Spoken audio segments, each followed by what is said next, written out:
Hello friends, welcome back to my YouTube channel A to Z वाला।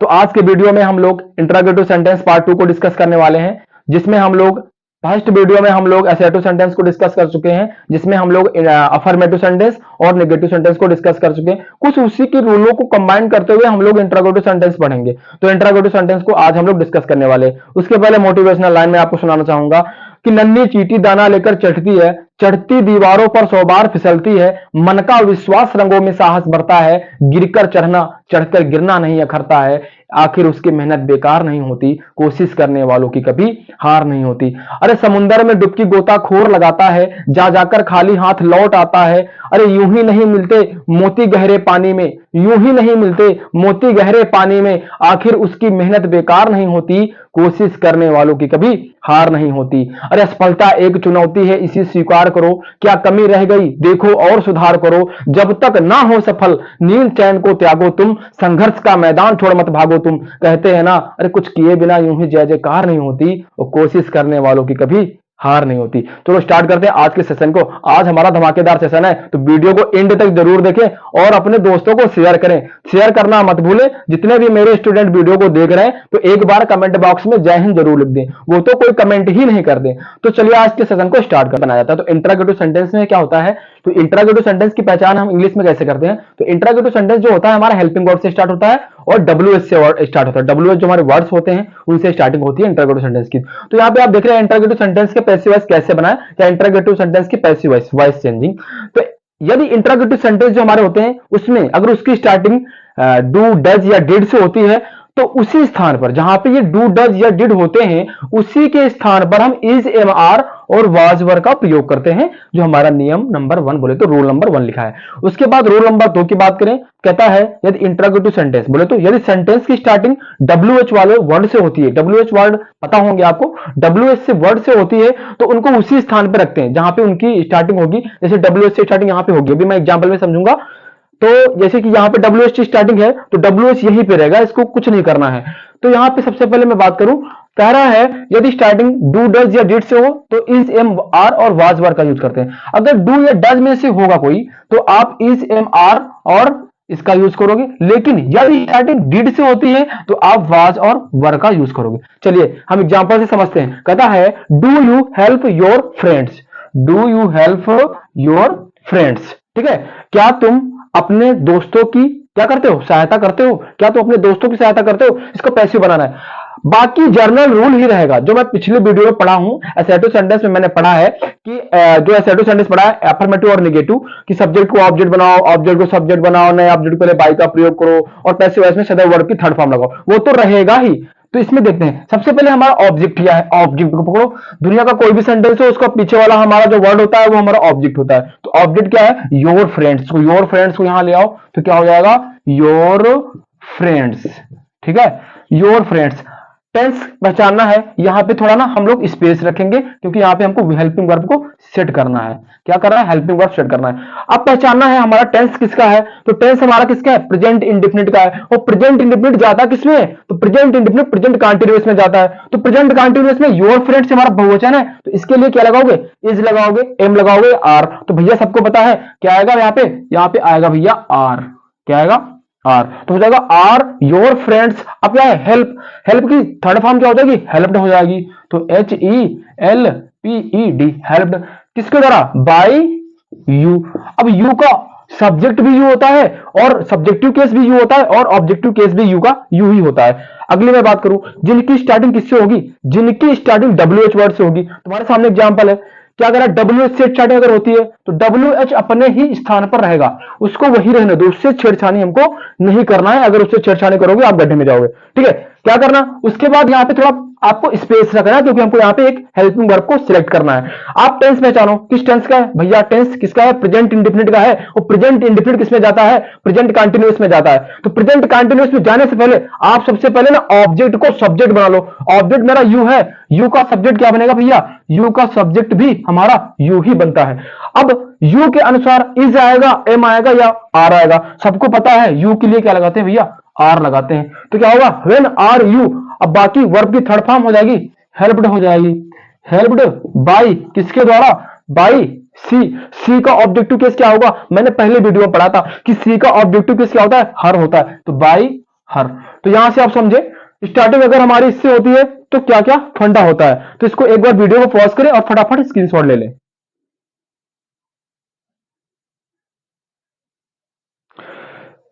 तो चलिए आगे देखते हैं। बहुत सारे सेंटेंसों में अन्य एक्सिलरी वर्ब्स होती हैं, जैसे कि हमारा क्या हो सकता है? विल हो सकता है, विल हो सकता है, इज, एम, आर हो सकता है, जो स्टार्टिंग में मिलेगा आपको। तो स्टार्टिंग में जब वो चीजें मिलती हैं तो सारा कंडीशन उसी की तरह होता है, जैसे कि मैंने अभी पहले पढ़ा है कि सारी चेंजिंग उसी तरह होगी। बस क्या करना है, जो यहां पे एक्सिलरी वर्ब अन्य आती है उसको टेंस के अनुसार चेंज कर कर दूसरी एक्सिलरी वर्ब हमको यहां पे एक सिलेक्ट करना होगा। तो चलिए स्टार्ट करते हैं। सबसे पहले आपको यह पता होना चाहिए सेंटेंस हमारे किस टेंस का है।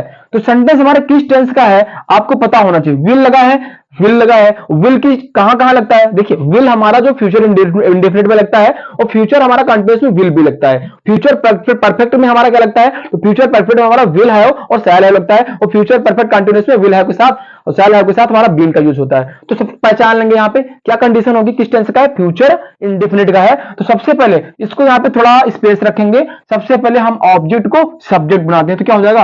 आ लेटर। क्या हो जाएगा बेटा? आ लेटर। आ लेटर कर दिया। टेंस हमारा किसका है? फ्यूचर इंडेफिनिट का है, जाएगा किसमें? फ्यूचर कंटीन्यूअस में। और फ्यूचर कंटीन्यूअस में कंडीशन क्या आती है? Will have, sorry, will be और शैल बी का यूज करते हैं। तो विल बी यहां नहीं लगाना है, बी पीछे जाता है, सब्जेक्ट के बाद में बी जाएगा। सबसे पहले क्या आएगा बेटा? अच्छा, आ विल, आ लेटर के लिए क्या लगाते हैं? तो आ लेटर के लिए विल लगाओगे, ना कि शैल लगाओगे। शैल का प्रयोग कहां पर किया जाता है? तो शैल का प्रयोग आई और वी के साथ किया जाता है। बाकी जितने हमारे सब्जेक्ट होते हैं, हमारे एक वचन और जो भी अदर हमारे बहुवचन होते हैं, उसमें हमारा विल ही आता है। तो क्या होगा? विल, उसके बाद आ लेटर बी, उसके बाद वर्ब की थर्ड फॉर्म, ये हमारा राइट है। राइट का क्या हो जाएगा? राइटन। रिटर्न बाय किसके द्वारा? बाय सी। सी का ऑब्जेक्टिव क्या बनेगा बेटा? हर। बन गया। पिछले वाले मैंने जो एग्जांपल बताया था उसमें ना लास्ट में हेलमेट लगा लेना, क्योंकि हेलमेट बहुत जरूरी होगा। अगर आप ये नहीं लगाते हो, ऊपर भी हमारा रहेगा क्वेश्चन मार्क और नीचे भी हमारा क्वेश्चन मार्क रहेगा। चलिए दूसरे सेंटेंस की मैं बात करता हूं। दूसरा सेंटेंस हमारा किससे स्टार्टिंग हो रही है? आर से। तो किस टेंस का है पहचानना आ जाएगा। आर हमारा किस में आता है? इज, एम, आर हमारा जो होता है प्रेजेंट कंटीन्यूअस में आता है। तो प्रेजेंट कंटीन्यूअस वाला हमारा किसमें? प्रेजेंट कंटीन्यूअस में क्या होता है? तो प्रेजेंट कंटीन्यूअस में हम बीइंग का यूज करते हैं। किसका? बीइंग का, बी। तो चलिए स्टार्ट करते हैं। देखते हैं सबसे पहले क्या करोगे? मी को क्या बनाओगे? इधर बनाओगे सब्जेक्ट, तो क्या हो जाएगा? आई। लेकिन उससे पहले हमारी हेल्पिंग वर्ब आएगी। तो आई के लिए क्या लगाते हो? सबको पता है, आई के लिए बेटा एम लगा दें। तो क्या हो जाएगा? एम आई। अब हमको पता है जो हमारा प्रेजेंट कंटीन्यूअस होता है उसमें बीइंग का यूज करते हैं। तो यहां पे एम बीइंग ही मत लगा देना, हमारा जो बीइंग होगा वो सब्जेक्ट के बाद में जाएगा। जिस प्रकार से यहां पे हमारा सब्जेक्ट के बाद में बी आ रहा था, उसी प्रकार से सब्जेक्ट के बाद में ही बीइंग आएगा। तो क्या हो जाएगा? बीइंग। उसके बाद आ जाओ एम आई बीइंग। हेल्प की थर्ड फॉर्म क्या हो जाएगी? हेल्प्ड हो जाएगी। ठीक है, हेल्प्ड बाय किसके द्वारा? बाय, ये हमारा दे का ऑब्जेक्टिव केस क्या बनेगा? देम। ऑब्जेक्टिव केस वाला जो मैंने प्रोसेस है सारा फर्स्ट वीडियो में बता दिया था। तो ये हमारे कुछ और हैं। चलिए मैं और कुछ डिस्कस करता हूं। एक बार वीडियो को पॉज करें, फटाफट स्क्रीनशॉट ले लें। तो चलिए रूल नंबर 4 को डिस्कस करते हैं। तो रूल नंबर 4 की मैं बात करूं, यदि प्रश्नवाचक, जो हमारा प्रश्नवाचक सेंटेंस होते हैं, प्रश्नवाचक वाक्यों की स्टार्टिंग अगर हु से होती है, अगर प्रश्नवाचक वाक्यों के प्रारंभ में हु शब्द हो तो हु को हम बाय हु में चेंज कर देंगे। किसमें चेंज करेंगे? बाय हु में चेंज करेंगे। बाय हु में चेंज करने के पहले आपको पता होगा सबसे स्टार्टिंग में ही बाय का प्रयोग हो जा रहा है, तो लास्ट में ना आप बाय का यूज नहीं करोगे। सबसे पहले बात तो आपको यह पता होना चाहिए कि जो हमारे डब्ल्यू सेंटेंस में हु वाले सेंटेंस होते हैं उसमें ना हमारा सब्जेक्ट तो होता ही नहीं है। तो सब्जेक्ट जब होता नहीं है तो इसमें बाय लास्ट में ले क्यों जाओगे? तो स्टार्टिंग में ही क्या लगाओगे? बाय हुम का प्रयोग करेंगे। सबसे पहले चलिए एग्जांपल की मैं बात करूं, एग्जांपल में क्या करोगे? सबसे पहले बाकी रूल आपका उसी तरह रहेगा, जिस टेंस सेंटेंस का होगा उसके आगे, जिस टेंस का होगा उसके आगे वाले टेंस में आप उसको परिवर्तन करते हैं, उसके आगे वाली टेंस की हेल्पिंग वर्ब का यूज करते हैं। तो चलिए स्टार्ट करते हैं। Who has read this book? यह पुस्तक कौन पढ़ चुका है? यह पुस्तक कौन पढ़ चुका है। तो हु आ गया तो क्या लगाओगे बेटा, बाय हुम लगाओगे। लगा लिया मैंने, बाय हुम। अब आपको पता होना चाहिए, मैंने आपको स्टार्टिंग में पहले वीडियो में बताया था कि पैसिव वॉइस बनाने के लिए ऑब्जेक्ट का होना बहुत जरूरी है। सब्जेक्ट मेरा भले ही ना हो लेकिन ऑब्जेक्ट तो होना ही चाहिए। तो इसमें ऑब्जेक्ट क्या है, दिस बुक, तो क्या होगा, लेकिन ये हमारा WH आ गया, WH के बाद हमारा क्या आता है, हेल्पिंग वर्ब आती है, तो यहां पे कोई हेल्पिंग वर्ब आएगी, इसलिए मैंने थोड़ा स्पेस छोड़ रखा है। अब मैंने लिख लिया दिस बुक, क्या लिख लिया बेटा, दिस बुक। लेकिन दिस बुक के पहले हमारी कोई हेल्पिंग वर्ब आएगी, वो हेल्पिंग वर्ब क्या आएगी आपको पता होना चाहिए। हु हमारा हैज आया है, हैज किस टेंस में आता है, हैज हमारा प्रेजेंट परफेक्ट में आता है, और प्रेजेंट परफेक्ट का पैसिव लगाने के लिए हम प्रेजेंट परफेक्ट कंटीन्यूअस टेंस की हेल्पिंग वर्ब का यूज करते हैं। तो यहां पे क्या आएगा, दिस बुक के लिए तो हैज का हैज ही रहेगा, लेकिन हैज बीन होना चाहिए, तो हैज बीन एक साथ में नहीं होगा, WH आएगा, उसके बाद हैज आएगा, उसके बाद सब्जेक्ट आता है, उसके बाद बीन आता है, तो क्या होगा, हो जाएगा by whom has this book been, उसके बाद रीड की थर्ड फॉर्म क्या हो जाएगी, रीड ही होगी। ठीक है, क्या हो जाएगी, रीड होगी, रीड ही होगी। तो यहां पे भी हेलमेट है, यहां पे भी हेलमेट लगाओ, अगर हेलमेट नहीं लगाते हो तो चालान कटेगा, याद रखिएगा, हेलमेट नहीं तो चालान कटेगा। चलिए अगले वाले में बात करते हैं। सबसे पहले आपको पता होना चाहिए टेंस। सबसे पहले क्या करोगे, हु को चेंज कर लो भैया, किसमें, बाय हुम में चेंज करो। चेंज कर लिया हु को बाय हुम, लेकिन थोड़ा स्पेस छोड़ेंगे क्योंकि यहां पे तो कोई रहने आ रहा है। सबसे पहले हमारा ऑब्जेक्ट क्या है, हमारा यू है, अरे यू को यहीं ले आओ, यू हमारा ऑब्जेक्ट है, इसका सब्जेक्ट भी हमारा यू होता है, यू। लेकिन टेंस किसका है, प्रेजेंट कंटीन्यूअस का। प्रेजेंट कंटीन्यूअस किसमें रहता है, प्रेजेंट कंटीन्यूअस में ही रहता है, सिर्फ बीइंग का यूज करते हैं। तो क्या हो जाएगा, यू के लिए क्या लगाते हैं पता होना चाहिए, आर लगाते हैं, तो आर बीइंग होना चाहिए। लेकिन आपको पता होगा जब हमारा WH वाले सेंटेंस होते हैं या हमारे एनी टाइप सेंटेंस होते हैं तो उसमें सब्जेक्ट के बाद में बीइंग जाएगा, सब्जेक्ट के बाद में बी जाएगा, सब्जेक्ट के बाद में बीइंग जाएगा। तो यहां पे क्या होगा, यू बीइंग, उसके बाद बीट की थर्ड फॉर्म क्या होगी, बीटेन होगी, बीटेन क्या होगी, बीटेन। और यहां पे भी क्या होगा, हेलमेट होगा। तो ये जो लास्ट वाला मैंने दिया है ये आपको खुद करना है, अपने आप करना है। आप ट्राई करेंगे, देखेंगे ये आपको आता नहीं है, आता है कि नहीं आता है। लिखा क्या है, who stole this pen, who stole this pen.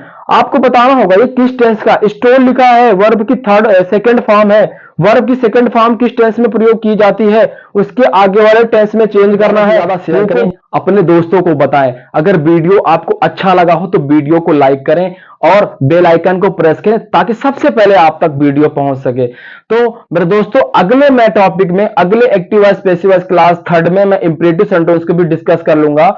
तो वीडियो जो है आपको कैसा लगा है अपनी राय कमेंट सेक्शन में जरूर दें। अगर आपका कोई डाउट होता है तो आप ना कमेंट सेक्शन में जरूर बताएं। आपकी कोई समस्या होती है तो आपकी समस्या को सॉल्व किया जाएगा। बाय बाय, टेक केयर, जय हिंद, जय भारत।